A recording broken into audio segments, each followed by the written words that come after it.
نحمده ونستعينه ونستغفره ونؤمن به ونتوكل عليه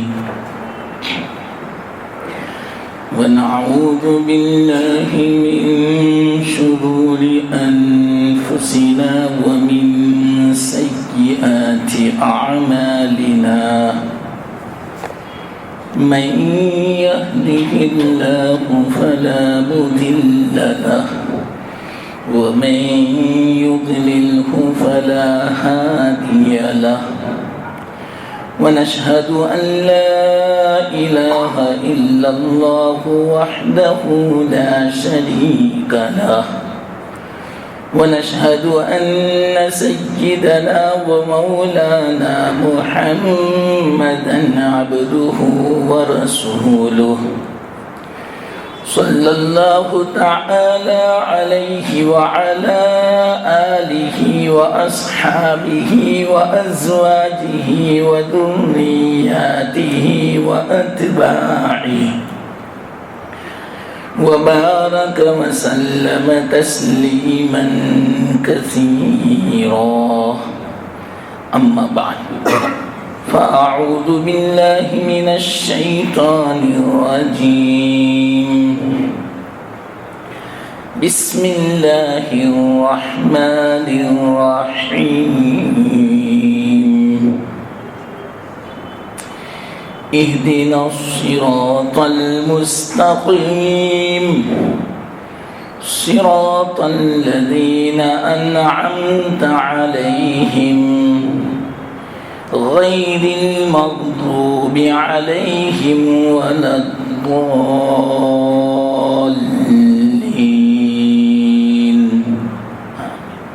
صدق الله العظيم. محترم دوستو، بزرگوں،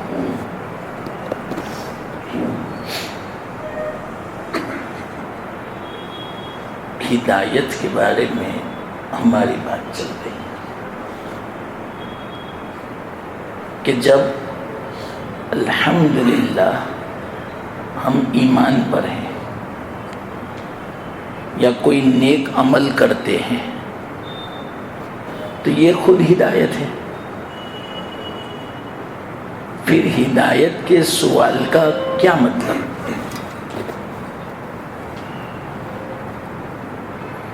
یہ کیسی مثال ہے معلوم؟ میرے پاس پانی موجود ہے پینے کے لیے، پھر بھی میں پانی کا سوال کروں، یا اللہ پانی دے دے. پانی تو ہے، پھر یہ سوال کیسا؟ اس کو تحصیل حاصل بولتے ہیں. پہلے سے ایک چیز حاصل ہے، اس کو حاصل کرنے کا سوال کرنا. تو یہ تو سمجھ میں نہیں آتا، ذرا عقل کے خلاف لگتا ہے. تو یہ سوال تھا جو امام راضی رحمۃ اللہ علیہ نے اپنی تفسیر میں بیان فرمایا اور اس کا جواب دیا. وہ جواب سمجھا رہا ہوں میں. 4 جواب دیے. 2 جواب تو ہو گئے. ایک جواب تو یہ کہ جو ہم نے نماز پڑھی یہ ہدایت ہے. تو صرف ہم یا اللہ تجھ سے صرف اس نماز کا سوال نہیں کرتے، پوری زندگی تو ہمیں توفیق دینا. اور جتنے بھی نمازیں ہیں، نوافل کیوں نہ ہو، واجبات کیوں نہ ہو، میری زندگی میں جتنی نمازیں میرے اوپر آنے والی ہیں، تمام نمازوں کی توفیق دینا. ایک تو یہ جواب دیا تھا. تو یہ بھی ہم انسانوں کو بہت ضرورت ہے. بعض مرتبہ انسان نماز کا پابند ہو جاتا ہے. ایک چلہ لگایا تو چلے میں پابندی کے ساتھ نماز, آنے کے بعد 8-10 دن پابندی, پھر چھوڑ دیا. ایسا نہیں,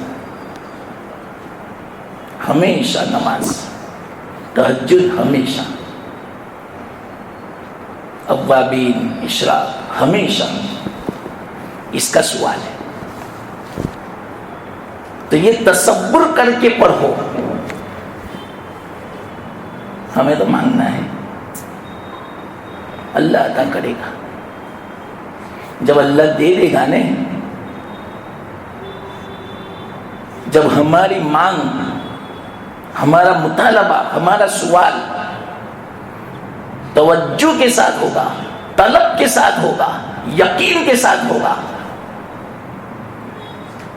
اس وقت جب اللہ قبول فرماوے گا, اس کے بعد دیکھنا نماز کے بغیر سکون نہیں ملے گا, چین نہیں پڑے گا. ابھی جس طرح ہمیں سونے میں سکون ملتا ہے, تہجد میں اٹھے بغیر سکون نہیں ملے گا. بے چین ہو جاؤ گے بستر میں, بے قرار ہو جاؤ گے. ٹھیک ہے, نہیں چاہے کتنی ہی نیند کیوں نہ آئے, کتنا ہی تھکا ہوا کیوں نہیں, تہجد پڑھوں گا. یہ اللہ کی توفیق. تلاوت کروں گا, ذکر کروں گا, یہ اللہ کی توفیق. تو اس کا سوال ہے. یہ تو میں نے سمجھا دیا. دوسرا میں نے سمجھایا تھا کہ ایک تو ڈگری حاصل ہو گئی, ایمان میں داخل ہو گئے, نماز پڑھ لی, تلاوت کر لیا, لیکن قبول بھی تو ہو. ڈگری کے بعد ہمیں ملازمت پر ملے تو تنخواہ چالو ہوگی. تقرری کے بعد بہت بڑا پروفیسر ہے, انجینئر ہے, سب کچھ ہے, لیکن نوکری نہیں, تو ڈگری کس کام کی؟ مزدوری کرنی پڑے گی پھر. تو یہ ہے اصل. نماز تو پڑھ لی, اب قبول ہے اصل. تلاوت کر لی ہم نے, قبول ہے. بیان کر لیا پوری زندگی, قبول ہے اصل. حج تو ہم نے کر لیا, لیکن قبول اصل.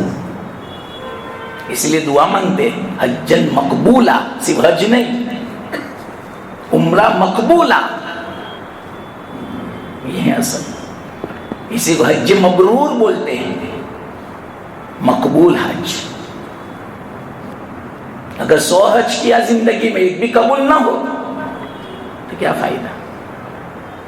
تو اہدینا الصراط المستقیم کا مطلب, یا اللہ ہم نے حج بھی کر لیا, نماز بھی پڑھ لی, تلاوت بھی کر لی, زکوٰۃ بھی دیا, سب کچھ کیا, اب تو اپنی بارگاہ میں اس کو قبول فرما. یہ معنی ہی دینا. یہ دوسرا معنی, اس کو میں نے سمجھا دیا. تیسرا معنی سمجھاتا ہوں, بہت زبردست معنی ہے. یہ چاروں معنی عجیب و غریب ہیں. دونوں معنی ہو گئے. تیسرا مراد ہے ہدایت پر استقامت. بہت بڑی چیز ہے استقامت, یاد رکھنا. یہ اللہ سے خوب مانگنا چاہیے, اللہ استقامت نصیب, ہمیشہ نصیب فرما, دوام نصیب فرما. میرے ایمان میں, توحید میں, اعمال میں, ساری چیزوں میں ہمیشہ کی ہو, مداومت ہو, استقامت ہو. یہ مطلوب ہے. کسی نے جوش میں آ کر پورا قرآن پڑھ لیا, پھر چھوڑ دیا, 2 مہینے تک پکڑتا بھی نہیں, نہ یہ نہیں.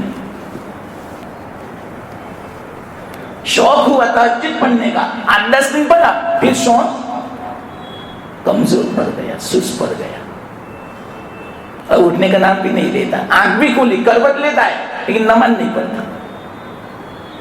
ایسا نہیں. استقامت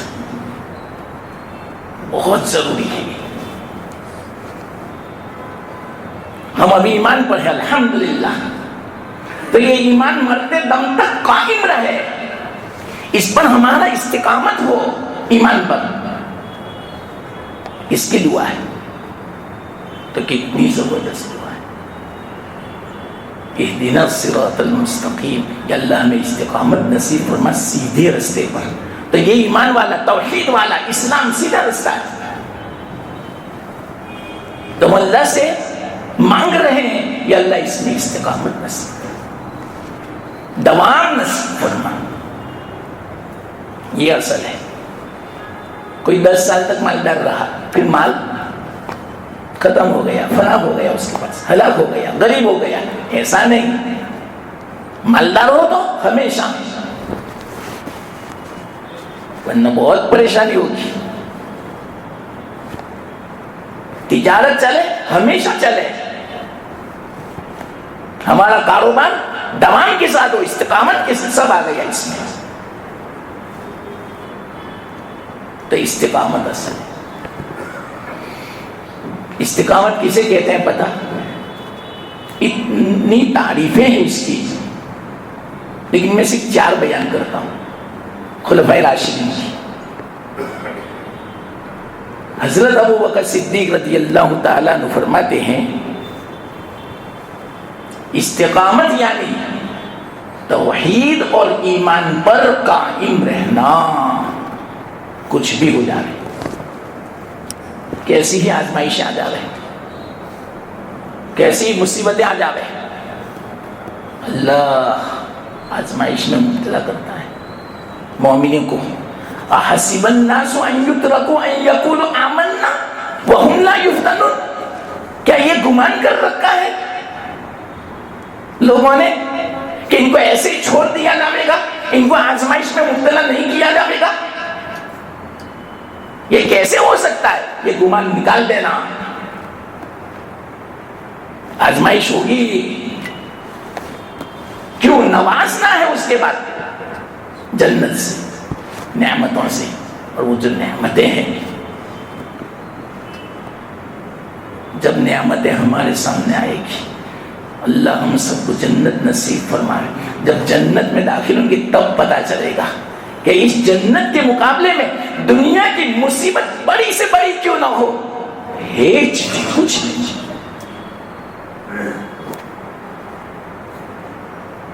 پوری زندگی اگر ہمارے بدن کو کینچی سے کاٹا جائے کیسی تکلیف ہوگی، لیکن کل قیامت کے دن اس کو بھی آسان سمجھے گا، یہ کچھ نہیں تھا جب اس کا اجر ملے گا.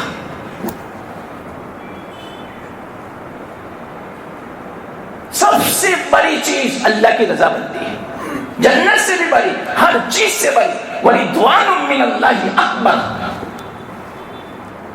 یہ ملے گی. جب ملے گی تب پتہ چلے گا. وعدہ ہے، نقد نہیں، کیش نہیں، تو امتحان نہیں. پھر تو خوشی خوشی کام کرے گا. آج کل کمپنی والے یوں کہتے ہیں کہ آپ کی ڈیوٹی، آپ کا جاب رات کو 12 بجے شروع ہوگا، صبح 8 بجے تک. منظور ہے؟ ہاں. 50,000 تنخواہ ہوگی؟ ہاں منظور ہے مجھے. خوشی خوشی نیند کہاں گئی؟ پتہ ہی نہیں چلے گا کہ میں رات کے وقت میں کام کرتا ہوں. کیوں؟ وہ 50,000 مل رہے ہیں کیش. تو آخرت کے بارے میں کیش نہیں ہے، ابھی ادھار ہے جو اجر ملنے والا ہے. ہاں دنیا میں نقد کیا ملے گا؟ سکون ملے گا، راحت ملے گی، اللہ کی مدد ملے گی، رحمتیں نازل ہوگی، برکتیں ہوگی. یہ تو سب سے بڑی نعمت ہے. پیسہ ہو، بنگلہ ہو، سکون نہ ہو، راحت نہ ہو، عافیت نہ ہو، صحت نہ ہو، اللہ کی رحمت نہ ہو، برکت نہ ہو، کیا فائدہ بنگلے کا؟ پیسوں کا کیا فائدہ؟ کروڑوں کا بیلنس ہے. تو اگرچہ دنیا میں نقد اجر نہ ملے لیکن یہ ملے گا، اور صحیح معنوں میں اجر تو آخر آخر پہ ملے گا. کیوں؟ دنیا اس اجر کو اٹھا نہیں سکتی. ایک سبحان اللہ کا وزن نہیں اٹھا سکتی.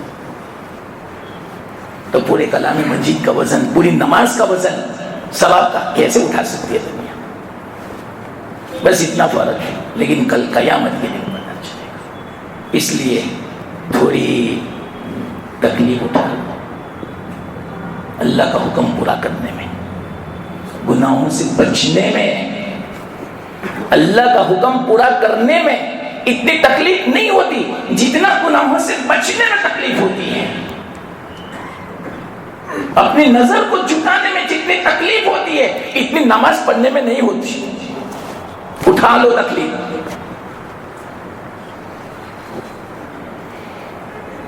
اور حرام کمائی کو چھوڑنے میں جتنی تکلیف ہوتی ہے اتنی تکلیف تلاوت میں نہیں ہوتی.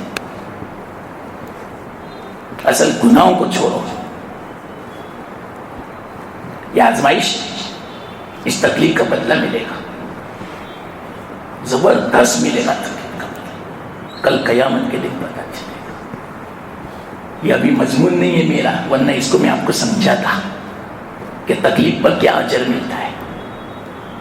حدیثوں میں ہے، قرآن میں ہے.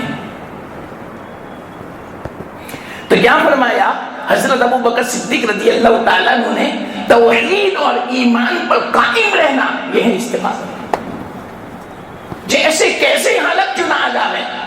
ہمارے سامنے مثالیں ہیں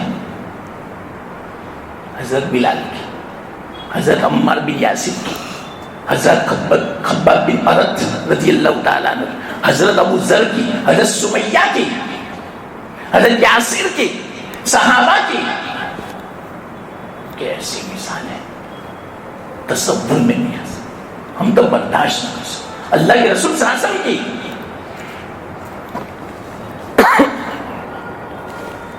لیکن ایمان نہیں چھوڑا. کہتے بھی تھے جان لے سکتے ہو، ایمان نہیں لے سکتے. روح تو نکال سکتے ہو، جان تو لے سکتے ہو، لیکن دل میں جو ایمان ہے، ہمارے بدن میں جو ایمان بس گیا ہے، اس ایمان کو تم نہیں لے سکتے. ایسا ہونا چاہیے. ہمارے جیسا نہیں ذرا لالچ دے ہوئے ایمان سے ہاتھ دھو بیٹھے. مومن جھوٹ کبھی نہیں بولتا حدیث میں. وہ مومن ہی نہیں اگر جھوٹ بولے تو. دوسرے گناہ ہو سکتے ہیں، دوسرے رسائل ہو سکتے ہیں، لیکن اللہ کے رسول صلی اللہ علیہ وسلم فرمایا جھوٹ اور خیانت نہیں ہو سکتا. وہ مومن ہی نہیں اگر جو وہ خیانت والا ہے، جھوٹ والا ہے. لیکن آج کل 100 روپے کے خاطر جھوٹ بولے گا تو ایمان بیچ دیا. 100 روپے میں، 100 روپے میں کتنے جھوٹ بولتے ہیں. تاجر لوگ دیکھنا، نہ یہ چیز تو مجھے 50 میں پڑی، حالانکہ 30 میں پڑی ہوگی. 20 روپے کے خاطر جھوٹ بولا. تو قائم رہو توحید اور ایمان پر، کیسے حالات کیوں نہ آ جائے. بظاہر ہمیں نقصان نظر آتا ہے، گھاٹا نظر آتا ہے، برداشت کر لو، لیکن ایمان پر قائم رہو، توحید پر قائم رہو. کیسے واقعات ہیں. ایک میں سناتا ہوں، ایک تو سنا دو آپ کو. پہلے یہ میں تعریف سنا دوں. حضرت عمر رضی اللہ تعالیٰ عنہ فرماتے ہیں کہ استقامت کسے کہتے ہیں؟ احکام کو بچا لانا. یعنی اللہ نے جو احکام دیا، اوامر اور جتنے نواہی ہیں، اس پر جمے رہو ہمیشہ. یہ ہے استقامت. یہ آسان نہیں ہے، بہت دشوار ہے. کتنا دشوار معلوم؟ امام غزالی رحمت اللہ علیہ فرماتے ہیں پل صراط پر چلنا آسان ہے استقامت پر عمل کرنے کے مقابلے میں. بالکل صحیح بات ہے. پل صراط کے بارے میں ہے بال سے باریک، تلوار سے بھی زیادہ تیز. کیسے آدمی چل سکتا چلتا ہے 1500 سال کا فاصلہ ہے، اور ایک روایت میں 3000 سال کا۔ امام غزالی فرماتے ہیں اس پر چلنا آسان ہے، لیکن دنیا میں استقامت پر رہنا دشوار ہے۔ اس لیے دعا مانگو، یہ میں سمجھاتا ہوں۔ اور فرمایا جو دنیا میں قائم رہے گا توحید اور ایمان پر، اعمال پر، اس کے لیے پل صراط پر چلنا آسان ہے۔ یہاں جو نہیں چلا، استقامت پر قائم نہیں رہا، تو اس کے لیے پل صراط پر چلنا مشکل ہے۔ گویا آخرت کا جو پل صراط ہے، اس کی حقیقت دنیا میں اللہ تعالیٰ نے استقامت کو بنایا، تو استقامت آخرت میں پل صراط کی شکل میں ہوگا۔ یہاں جس طرح استقامت پر چلنا بڑا مشکل ہے، بڑا دشوار ہے۔ کتنا دشوار پتہ؟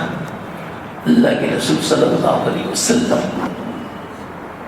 کچھ بال سفید ہو گئے تھے، داڑھی مبارک کے اور سر مبارک کے، کل ملا کر 20 بال سفید تھے، بس 63 سال کی زندگی میں،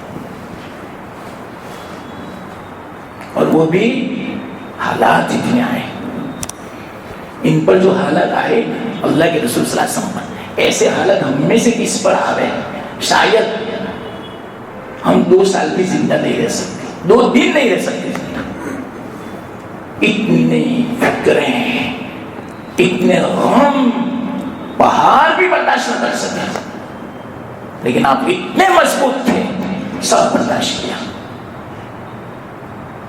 بہت لمبی تفسیر ہے اس میں، علماء نے، محدثین نے بیان فرمائی، علامہ ذہبی نے، بخاری شریف کی شرح میں، لیکن یہ میرا مضمون نہیں ہے۔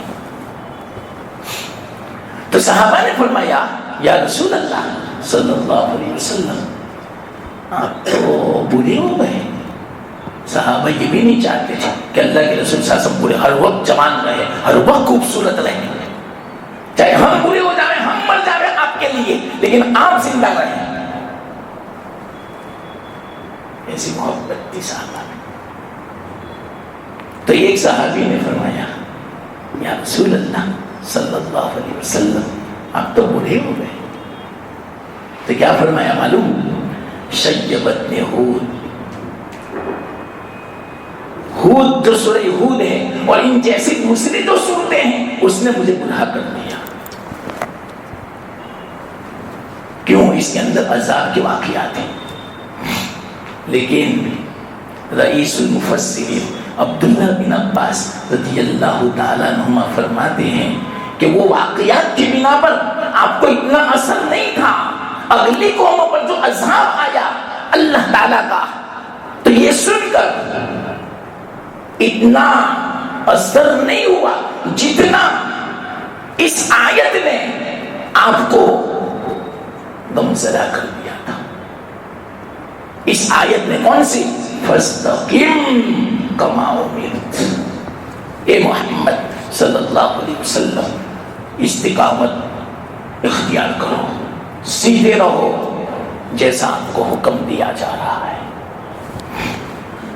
اس آیت میں اللہ کے رسول صلی اللہ علیہ وسلم کو برا کر دیا۔ کیسی آیت ہوگی؟ بس اتنی آیت، فَاسْتَقِمْ كَمَا أُمِرْتَ، 11ویں پارے میں سورہ یوسف سے پہلے رکو، اگلا رکو۔ جب یہ آیت آ گئے تو یہ تصور کرنا جو میں آپ کو سمجھا رہا ہوں، اور اس وقت ذرا دل ٹھہر جانا اور تصور کرنا اس وقت کہ یہ وہ آیت تھی جس آیت نے اللہ کے رسول صلی اللہ علیہ وسلم کو بوڑھا بنا دیا تھا، بوجھل بنا دیا تھا، غمزدہ کر دیا تھا، رو رہے تھے اس آیت کی بنا کہ یا اللہ یہ تو نے مجھے حکم دیا۔ اللہ کے رسول صلی اللہ علیہ وسلم سب سے زیادہ اللہ سے ڈرنے والے، سب سے زیادہ متقی، لیکن اس کے باوجود رو رہے ہیں، اس کے باوجود غمزدہ ہیں، ساری عبادت بجا لاتے ہیں، لیکن اس کے باوجود وہ یوں فرماتے ہیں کہ معلوم نہیں جس طرح اللہ نے مجھے حکم دیا استقامت کا، یہ حکم مجھ سے پورا ہوتا بھی ہے یا نہیں، اس بات پر غم تھا۔ اب سوچیں ہم، جس طرح نماز پڑھنے کا حق تھا اللہ نے حکم دیا، ایسی مجھ سے نماز ہوئی یا نہیں، ہمیں کوئی غم نہیں۔ اور اللہ کے رسول صلی اللہ علیہ وسلم کی نماز، آپ کا ایک سجدہ پوری امت کی عبادت سے افضل ہے، پھر بھی وہ رو رہے تھے، غم زدہ تھے کہ اللہ نے جس طرح مجھے حکم دیا معلوم نہیں یہ پورا ہوا یا نہیں۔ اللہ میں کہتا ہوں یہ سوچنا چاہیے ہر ایک کو، تلاوت کے بعد سوچے تھوڑی دیر، یا اللہ تلاوت تو کر لی، لیکن جس طرح تو نے حکم دیا تھا تلاوت کا، جتنی توجہ کے ساتھ، جتنی عظمت کے ساتھ، تیرے تصور کے ساتھ، تدبر کے ساتھ، غور کے ساتھ، ایک ادب کے ساتھ جو کرنی چاہیے تھی مجھ سے نہیں ہوئی، اس کا جو حق تھا حق ادا نہیں ہوا، یا اللہ مجھے معاف فرمانا۔ تلاوت کے بعد استغفر اللہ پڑھو، نماز کے بعد استغفر اللہ پڑھو، اسی بنا پر تو ہر نماز کے بعد پہلے استغفر اللہ ہے۔ ہم نے حق ادا نہیں کیا، تلاوت کا حق ادا نہیں کیا، حج حرم شریفین کا حق ادا نہیں کیا، اللہ معاف فرما دے۔ تو اللہ کے رسول صلی اللہ علیہ وسلم، ابن عباس فرماتے ہیں اسی آیت میں آپ کو گمراہ کر دیا تھا۔ بعض فرماتے ہیں نہیں اس میں قوموں کے واقعات ہیں عذاب کے، تو یہ سن کر اللہ کے رسول صلی اللہ علیہ وسلم پر طبیعت پر اثر پڑا تھا، لیکن ابن عباس نے منع کیا کہ نہ اس آیت کی بنا پر، بلکہ ایک مفسر قرآن علامہ قرطبی، انہوں نے ایک بہت بڑے عالم حضرت علی سری رحمت اللہ علیہ، بہت بڑے بزرگ تھے، ان کا واقعہ لکھا ہے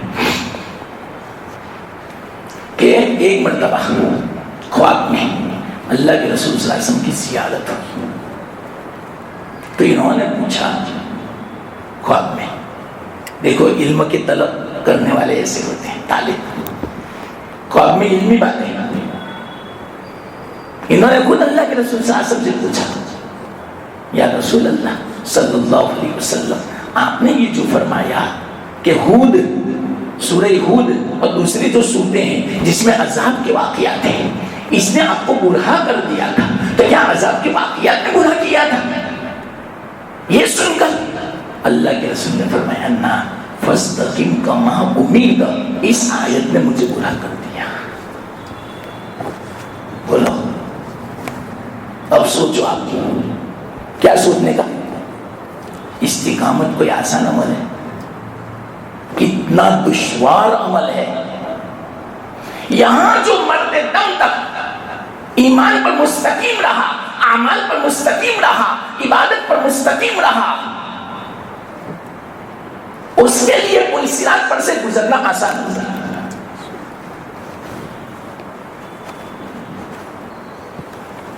یہ گویا پل صراط استقامت کی صورت مثالی ہے کہ جس طرح استقامت پر چلنا مشکل ہے، ہمیشہ قائم رہنا معمولی مت سمجھنا استقامت پر۔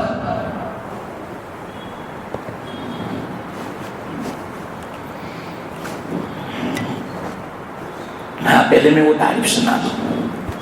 حضرت عثمان غنی رضی اللہ تعالیٰ عنہ نے فرمایا استقامت کہتے ہیں اخلاص عمل کو۔ آسان ہے؟ بتاؤ اس زمانے میں کوئی بھی عمل کرے اللہ کے لیے، کسی سے دوستی ہو اللہ کے لیے، کسی سے دشمنی ہو اللہ کے لیے، کسی سے نہیں بولتا اللہ کے لیے، تجارت کرتا ہے اللہ کے لیے، بکس اللہ کے لیے، کسی کو دیتا ہے اللہ کے لیے، کسی کو نہیں دیتا اللہ کے لیے، کسی کی دعوت میں جاتا ہے اللہ کے لیے، کوئی عمل کرتا ہے اللہ کے لیے، نماز پڑھتا ہے اللہ کے لیے، کوئی بھی کام کرتا ہے اللہ کے لیے، کسی سے ملنے جاتا ہے اللہ کے لیے۔ کتنی میں مثالیں دوں، ہزاروں مثالیں ہیں، اس کو بولتے ہیں استقامت۔ اب بتاؤ ہر آدمی سوچے کہ میں کتنا مستقیم ہوں، سب دنیا کے لیے.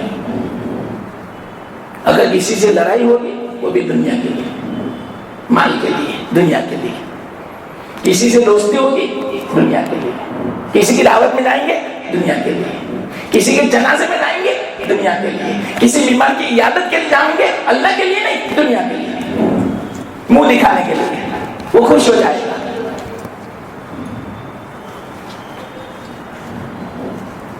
بہت ضرورت ہے استقامت کی. یہ سب اس میں داخل ہے استقامت میں. حضرت علی نے فرمایا رضی اللہ تعالی, استقامت کہتے ہیں ادائے فرائض کو. جو بھی ہمارے اوپر فرض آتا ہے, کوئی بھی فریضہ, چاہے بندوں کی طرف سے ہو اللہ کی طرف سے, سارے فرائض کو ادا کرنا پابندی کے ساتھ, یہ ہے استقامت. اللہ کا حکم ہے نماز پڑھو مسجد میں جماعت کے ساتھ. صرف نماز پڑھنے کا حکم نہیں ہے, مسجد میں جماعت کے ساتھ. ایک بات میں کہوں جو اگر آپ کو یاد رہے, اس پر عمل ہو. کون نہیں چاہتا کہ میں اللہ سے ایمان کی حالت میں ملوں؟ ہر ایک چاہتا ہے کہ نہیں مومن بننا. اور کتنی بڑی بات ہے جو اللہ سے ایمان کی حالت میں ملے. میرا پارو کیوں موت سے شروع, موت کے وقت بھی ایمان ہے, مرنے کے بعد بھی قبر میں جائیں گے ایمان, حشر کے میدان میں بھی ایمان, کامیاب ہو گیا وہ. تو اگر عبداللہ بن مسعود فرماتے ہیں جس کو اللہ کی ملاقات کرنی ہو ایمان کے ساتھ, اس کو چاہیے کہ وہ ہر نماز کو مسجد میں جا کر جماعت کے ساتھ پڑھے. کتنی زبردست فضیلت ہے. عبداللہ بن مسعود فرماتے ہیں, اور اللہ کے رسول صلی اللہ علیہ وسلم نے فرمایا عبداللہ بن مسعود جو کہے لے لو, میرا سمجھو, میری طرف سے. جب یہ میں نے سنا تھا اس وقت میں کتنی دیر تو سوچ میں پڑا, یا اللہ کتنا سستا سودا ہے. جنت مل جائے گی, اللہ راضی ہو جائے گا, سارے مسائل حل ہو جائیں گے, اس نے خاتمہ ہوگا, ایمان پر خاتمہ ہوگا, نماز پابندی سے بند. لیکن مسجد میں جماعت کے ساتھ یہ شرط ہے دو. ایسا بھی نہیں کہ مسجد میں آئے 2 رکعت ہو گئی 4 رکعت ہو گئی, کہاں کبھی ہو جائے بول سفر میں یا ٹریفک ہو گیا, میں تو چاہتا تھا کہ جلدی سے پڑھوں, لیکن کوئی ذرا تو بات الگ ہے. ہم نے کوشش کی پہلے سے, بہت کوشش کی, آدھا گھنٹہ پہلے سے مسجد آنے کی ہم نے کوشش کی کہ ٹریفک بھی ہو سکتا ہے, لاؤ میں جلدی نکلوں, لیکن پھنس گیا. وہ معذور ہے. کبھی کبھی کی میں بات کرتا ہوں, لیکن عذر نہ ہو, یہ عذر نہیں ہے. میں تو دکان میں تھا, دکان بند کر دو, کوئی نہیں ہے تو دوسرا, یہ عذر نہیں, یہ اللہ کا حکم ہے. اللہ نے کمانے کا حکم دیا اور یہی فرمایا اس وقت میں نماز ادا کریں, نماز پڑھو. صحابہ ایسا ہی کرتے ہیں, لوگوں کو عادی بنا دیا تھا بغیر سننا. آج کل ہم تاجروں نے لوگوں کو عادت کو خراب کر دیا. ہر وقت دکان کھلی, نماز کے وقت میں بھی پہلے سے عادی بناؤ کہ نماز کے وقت دکان بند. لوگ بھی اس طرح تصور کریں کہ بھائی نماز کی جب حالت نماز کا وقت ہوگا اس وقت دکان بند ہوگی, چاہے ان کو آنا ہو خریدنا ہو ان کی مرضی, نہ خریدنا ہو جب ایسی طبیعت بناؤ. 7 صحابہ تھے, 7 چائنا گئے تھے, تجارت کی غرض سے, دعوت کی غرض سے نہیں, تجارت کی غرض سے. لیکن تجارت ایسی تھی وہ دعوت بن گئی. کیسی تجارت؟ ہر نماز کے وقت میں دکان بند, نماز پہلے بعد میں دکان. کتنا ہی بڑا کسٹمر آ جاتا کہہ دیتے نماز کے بعد اگر آپ کو میرے پاس سے لینا ہے تو، ورنہ دوسری دکانیں کھلی ہے لے لو جا. کیا کہتا معلوم تھا جی؟ غیر مسلم نہ، ہم تو تمہارے پاس سے لیں گے، چاہے 1 گھنٹہ بند رکھو، بعد میں آئیں گے. دیکھا عادت بنائی نہیں. کیوں ہم نے عادت نہیں بنائی؟ لوگوں کی عادت ہم نے خراب کی. اور دوسری عادت کیا خراب کی معلوم؟ ہم نے 10 بجے دکان کھولیں گے. حالانکہ حدیث میں صبح سویرے تجارت شروع کرو، بہت برکت ہے حدیث میں. اور واللہ میں نے پوچھا بازوں کو، صبح میں جو جلدی کھولتا ہے وہ کہتا ہے کہ دوپہر تک میں تو ہم پورا دن کا کما لیتے ہیں، دوپہر کے بعد بند. صبح میں اللہ نے برکت رکھی ہے، لیکن صبح میں سویا ہوا ہوگا. جس وقت روزی تقسیم ہوتی ہے اس وقت سویا ہوا ہے. صحابہ نے عادت بنائی تھی، فجر پڑھ کے فوراً دکان کھول لیتے تھے. لوگوں کو بعض چیزوں کی ضرورت پڑتی تھی فجر کے بعد، تو صحابہ کی دکان جاتے تھے. اور وہ جو لوگ تھے چائنا والے 10-11 بجے کھولتے تھے. ساری جتنے بھی گھراتی تھی سب ٹوٹ گئی چائنا والوں کی. اتنی لائن لگتی تھی کہ دیتے دیتے تھک جاتے تھے صحابہ. دوسرے گاہک بیٹھے، دوسرے جتنے بھی تاجر تھے وہ سب بیٹھے رہتے تھے. تو حسد پیدا ہو گیا. بادشاہ کو شکایت کی، لیکن ان کو نکالو. بادشاہ نے بلایا تو کہا دیکھو بھائی، آپ کی بنا پر ہمارے تاجروں پر بہت اثر ہے، ہم آپ کو یہاں سے آپ کا ویزا ختم کر دیں. کوئی حرج کی بات نہیں، آپ کا ملک ہے، خوشی خوشی نکلنا چاہتے تھے. سارے لوگوں کو پتا چلا. لوگوں نے کہا ہم بھی چلے جائیں گے ان کے ساتھ. ایسے آدمی ملے کہاں؟ اب بادشاہ پھنس گیا، کیا کرے؟ لوگ نکل جائیں گے تو پھر میں حکومت کس پر کروں گا؟ میں ٹیکس کس سے لوں گا؟ میری حکومت کیسے چلے گی؟ مجبوراً بادل ناخواستہ صحابہ کو رکھنا پڑا.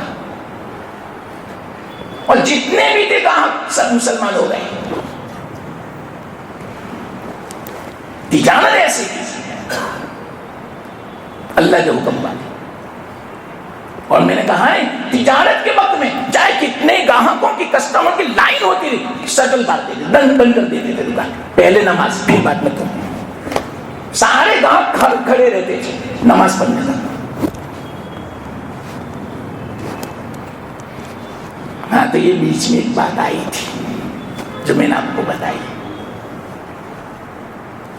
کہ اللہ تعالیٰ سے ایمان کی حالت میں ملنا ہے تو نماز مسجد میں پڑھو، جماعت کے ساتھ پڑھو. معمولی بات نہ سمجھنا اس کو. ہاں تو ادائے فرائض اس کو بولتے ہیں. مشقت تو پڑے گی، استقامت میں دشواری ہے. اللہ کے رسول صلی اللہ علیہ وسلم پر دشواری آئی، بال مبارک سفید ہو گئے.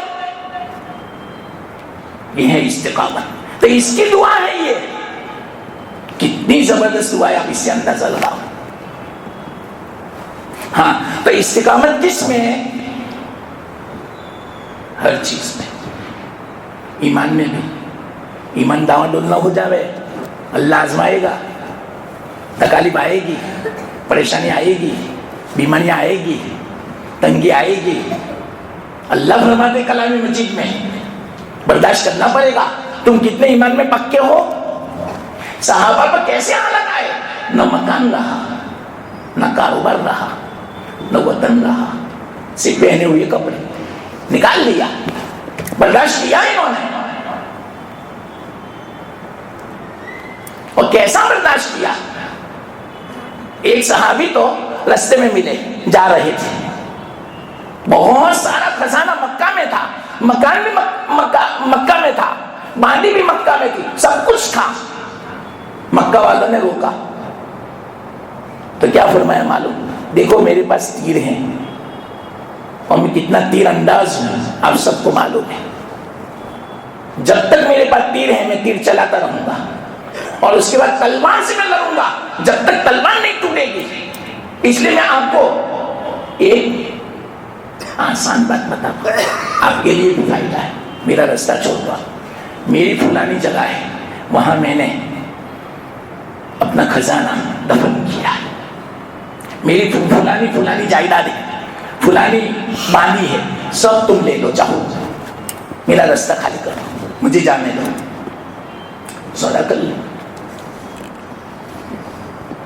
اللہ نے باقاعدہ آیت نازل کی ان کے بارے میں، وَمِنَ النَّاسِ مَن يَشْتَرِي نَفْسَهُ ابْتِغَاءَ مَرْضَاتِ اللَّهِ، اللہ کی رضامندی کے لیے اپنی ذات کو خرید لیا، سب دے دیا اپنی ذات کے مقابلے میں۔ یہ حالات آئیں گے، لیکن جو استقامت کے ساتھ رہتا ہے، حالات کا مقابلہ کرتا ہے، اللہ کی مدد بھی ایسی آتی ہے۔ کیسی مدد آئی مدینہ پاک میں؟ انسان نے بھی بڑی دشمنیاں، بڑے مجاہدات کیے، سب برداشت کیا، لیکن پھر بعد میں دروازے کھل گئے، دنیا کے خزانے آ گئے، روم اور فارس کے خزانے آ گئے، ڈھیر کے ڈھیر لگ گئے، سونے چاندی درہم اور دنانے اور اشرفیوں کے۔ کیوں؟ پہلے آزمایا، آزمائش میں کھڑے اترو، ہار مت جاؤ، شکایت مت کرو، نا امید مت ہو، عبادت چھوڑو مت، اللہ کو چھوڑو مت، بلکہ اور زیادہ اللہ کی طرف متوجہ ہو۔ یہ ہے استقامت۔ تو ایسے تھے صحابہ، سب قربان کر دیا دین کے لیے۔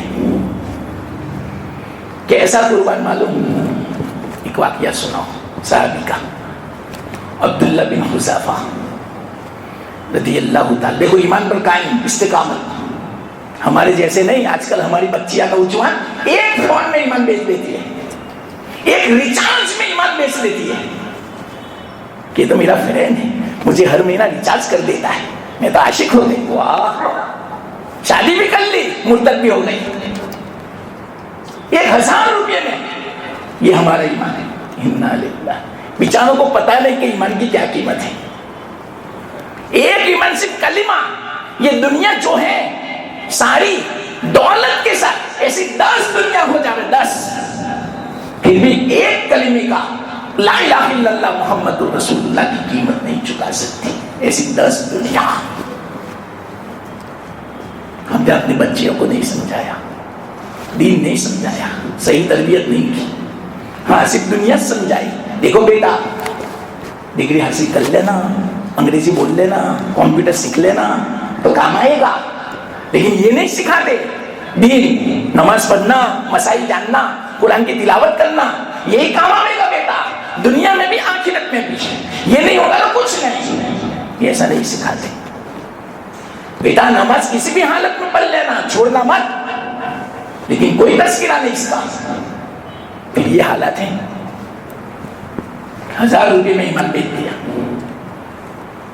عبداللہ بن حذیفہ رضی اللہ تعالیٰ عنہ،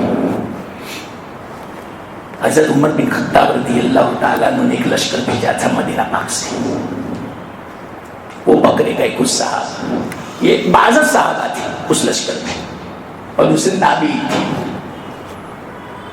کچھ پکڑے گئے، ان میں عبداللہ بن حذیفہ تھے، ایک صحابی تھے۔ جب قیدی پکڑے گئے تو کسی نے بادشاہ سے کہا کہ ایک آدمی ان میں صحابی ہے، بڑے کام کے، ان پر محنت کرو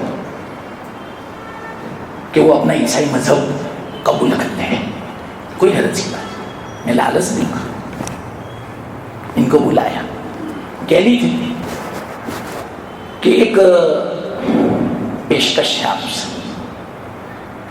میں جو بادشاہ ہوں روم کا پورا یورپ، 2 ہی بڑی حکومتیں تھیں، فارس اور یورپ، فارس یعنی ایشیا اور روم یعنی یورپ پورا آ گیا اس میں۔ تو کہا میں آپ کو اپنی حکومت میں شریک کر لیتا ہوں، عیسائی مذہب کو اختیار کر لیتا ہوں۔ عبداللہ بن حذیفہ مسکرائے، لیکن وہ خوشی والا مسکرا نہیں، مذاق والا۔ اچھا میں اسلام چھوڑ دوں تو آپ مجھے حکومت میں شریک کرو گے؟ سنو، آپ کی حکومت تو کیا، سارے عرب مل کر ساری حکومتوں کا مجھے اکیلے کو مالک بنا دے گے، کس کے بدلے میں؟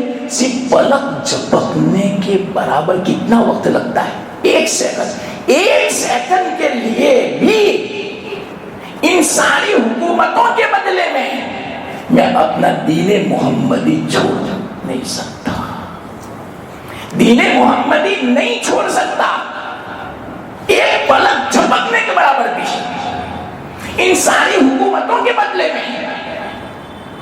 اور آج کل ہمارے جو نیتا ہیں مسلمانوں کے بڑے، جو ولی راغبان سمجھے جاتے ہیں، ایک معمولی کرسی کے خاطر مندروں میں جاتے ہیں، آرتی اتارتے ہیں، پھلہار چڑھاتے ہیں مورتیوں میں، انا للہ، ایک معمولی کرسی،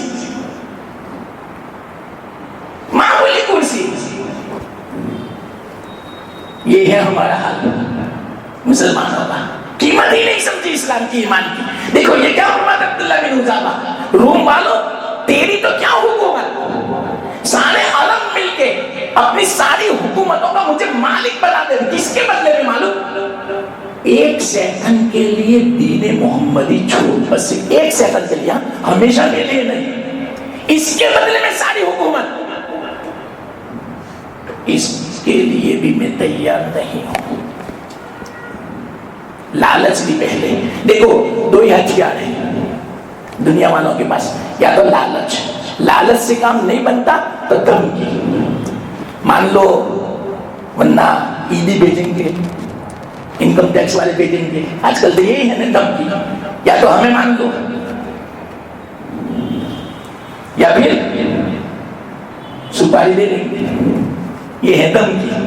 تو کمزور جو دل والا ہوتا ہے قبول کر لیتا ہے، دیکھو نہیں مانا تو کیسز آپ کے ہم شروع کریں گے، بہت سارے کیس ہیں آپ کے، اور اگر مان لیا ہمیں سارے کیس دب جائیں گے، پاک ہو جاؤ گے آپ، ہمارے ساتھ آ جاؤ گے تو ہماری پارٹی میں۔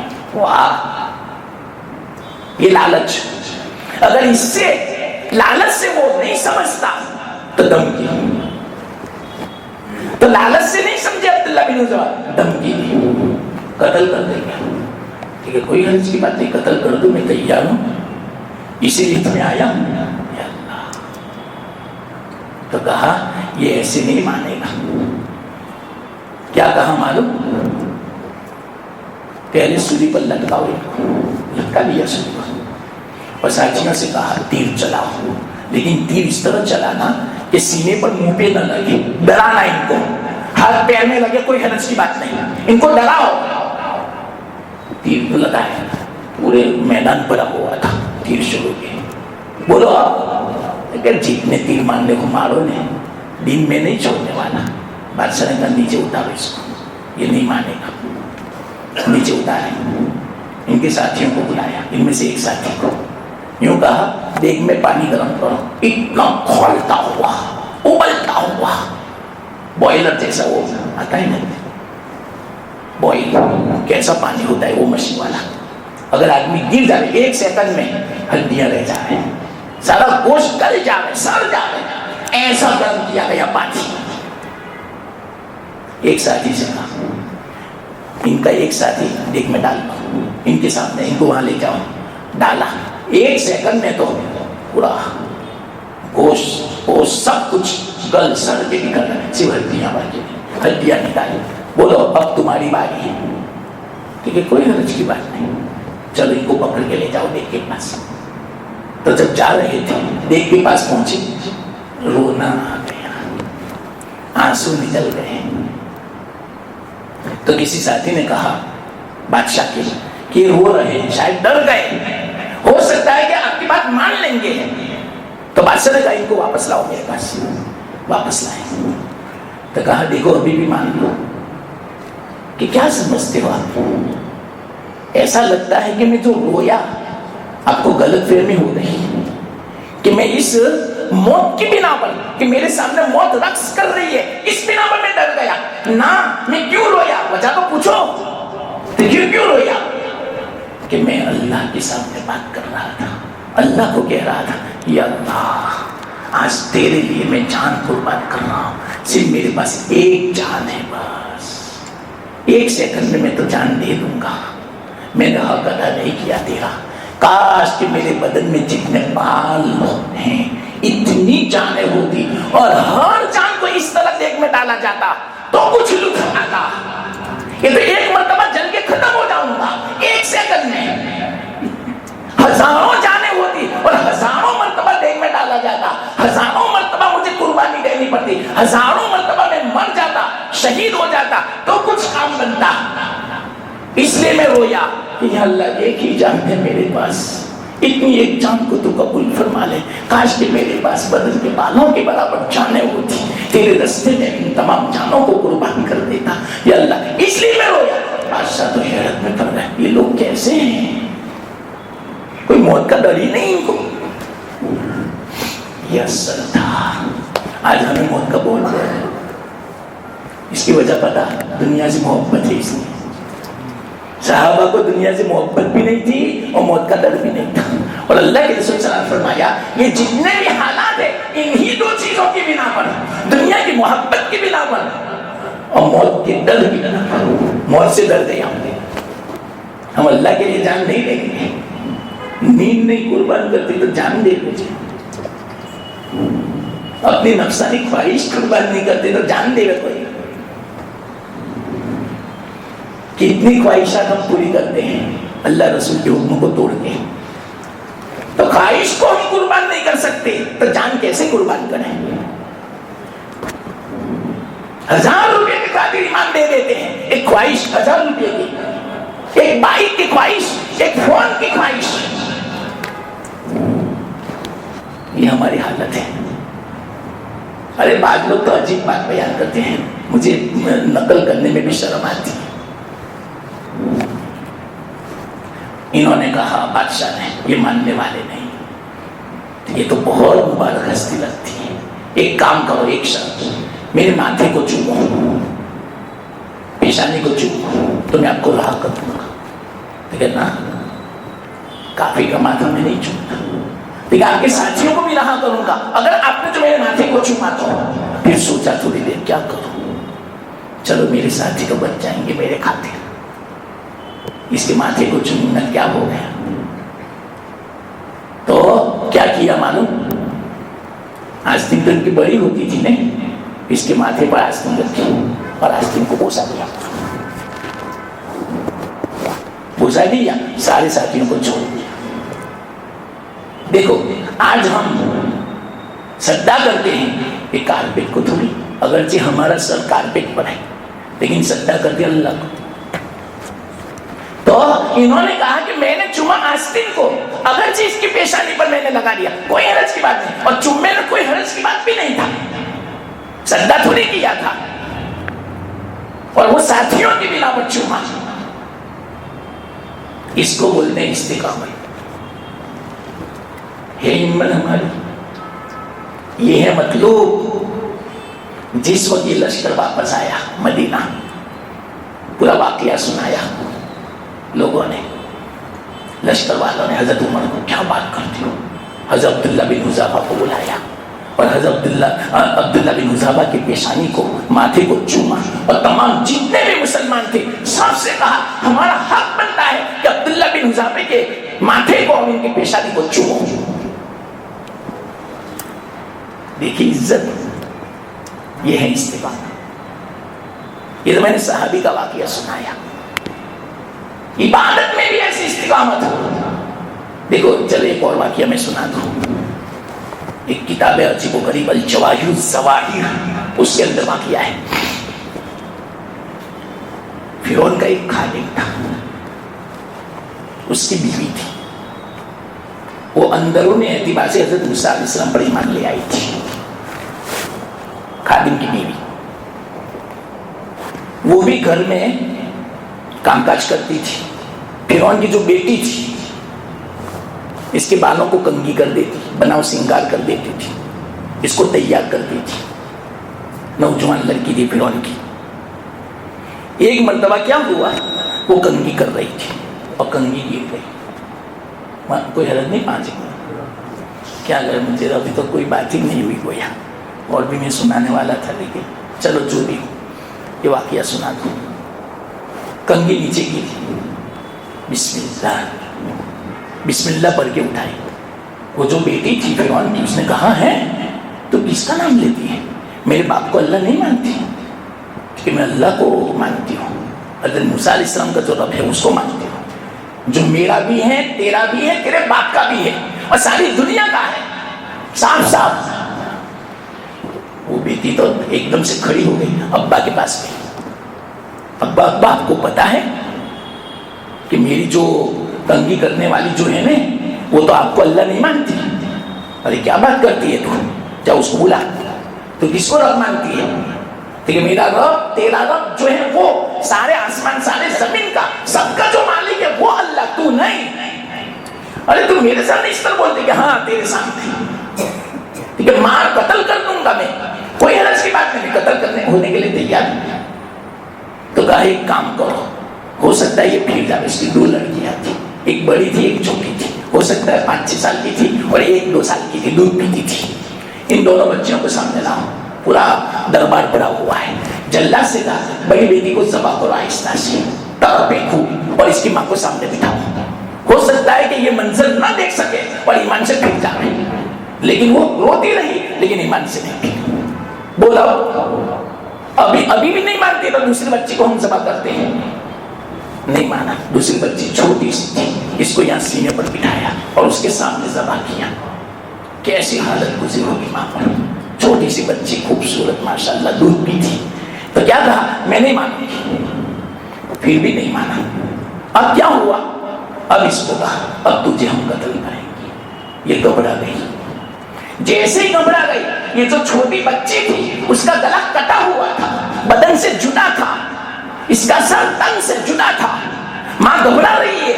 اس کو پتا چلا چھوٹی بچی کو اللہ تعالیٰ نے قوت کلامی سے مالا مال بنا اور اس نے بولا اسی حالت میں سر کٹا ہوا. اس نے کہا ماں گھبراؤ مت، صبر کر لو. اللہ تعالیٰ نے ہمارے لیے جنت میں ایک مخصوص مکان تیار کر رکھا ہے، ہم مرتے ہی سیدھے وہیں جانے والے ہیں. تو صبر آ گیا، سکون ہو گیا. اس کو بھی ذبح کر دیا لیکن ایمان نہیں بیچا. یا اللہ، یہ مجھے اصل سمجھانا، یہ ہے استقامت. کتنی خطرناک حالت. فرعون خوش تھا، سیدھا آسیہ کے پاس آیا اور اس سے کہا تجھے پتا ہے میں نے کیا کیا؟ 3 کو میں نے ذبح کیا، ایک مشادہ کو اور اسی طرح دونوں بچیوں کو میں نے ذبح کر دیا، اس لیے کہ وہ مجھے رب نہیں مانتی تھی. اس لیے لیکن بات صحیح ہے نہیں، انہوں نے جو کہا یہ بالکل صحیح ہے. ارے تیرے اوپر بھی جنون سوار لگتا ہے. کہ ہاں تو کیا کر لیتا؟ میں بھی اس اللہ کو مانتی ہوں جو تیرا بھی اللہ، میرا بھی اور ساری کائنات کا اللہ خالق مالک ہے. تو ایک دم سے آگ بگولا ہو گیا کہ یہ کیا ہو رہا ہے میرے گھر میں. یا اللہ، حضرت آسیہ جو رانی تھی، کوئین بیگم تھی، سب کے سامنے بلایا. انا للہ. جو حالت تھی اس کی، کیلے لگوائے، کپڑوں سے بالکل بے کپڑے، عریانیت کی حالت میں. پھر بعد میں ان کو جو ذبح کیا تڑپ رہی تھی.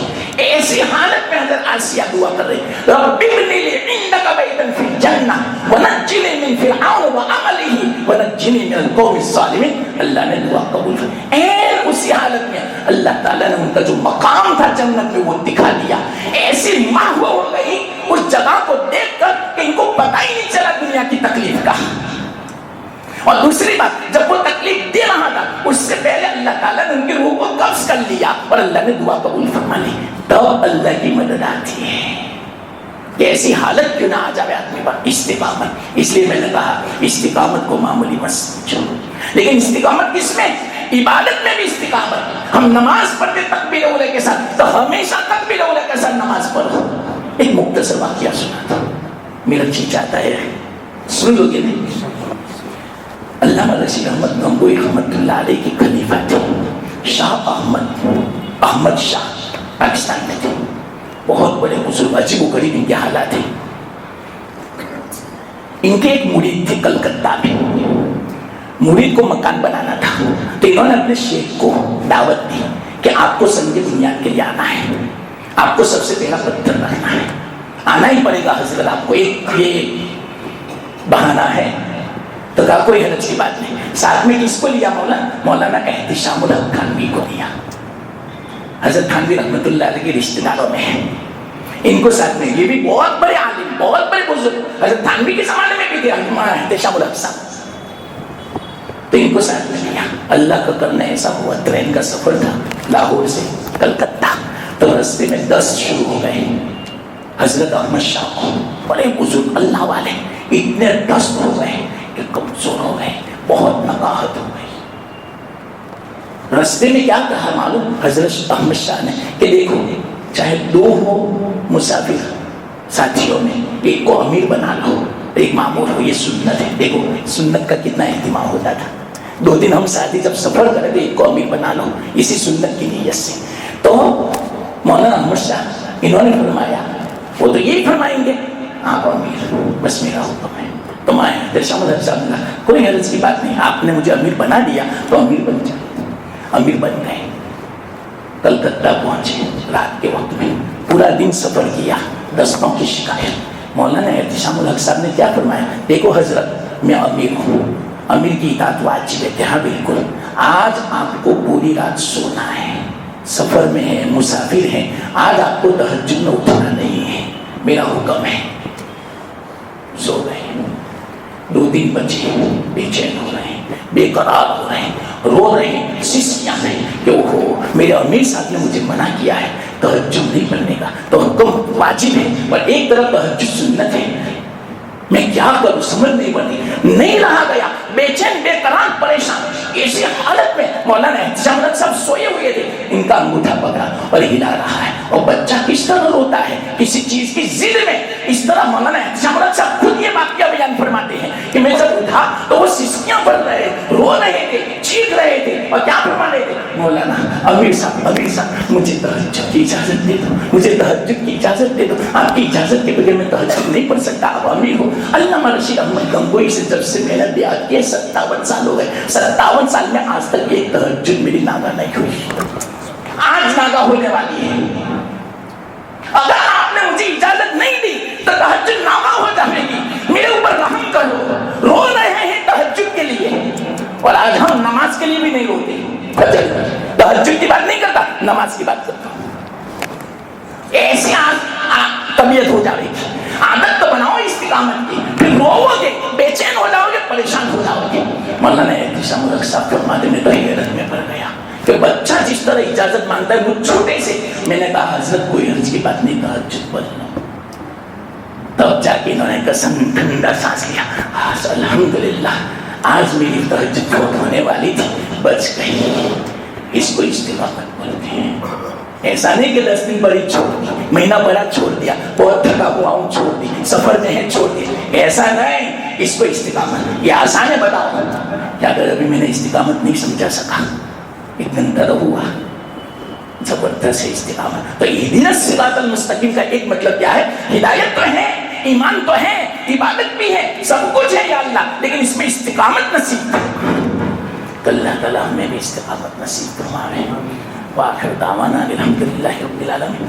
اور ایک دعا کی درخواست بھی آپ سے، آئندہ 3 اتوار میں ذرا سفر میں ہوں، لمبا سفر ہے، دعا بھی فرماوے کہ اللہ میرا سفر بھی آسان فرماوے، عافیت دے اللہ۔ انشاءاللہ 3 اتوار کے بعد دعا کرنا، صحیح سلامت عافیت کے ساتھ لے بھی جاوے، واپس بھی لائے، تو انشاءاللہ اپنا یہ جو سلسلہ ہے تفسیر وہ چالو رہے گا، تاکہ اس کی برکت باقی رہے۔ امام صاحب جو ہیں قاری صاحب انشاءاللہ وہ یہ سلسلہ چالو رکھیں گے، ٹھیک ہے نا؟ اور دعا بھی فرمانا، میرا لمبا سفر امریکہ کا سفر ہے انشاءاللہ۔ باقی ہوتا ہوں۔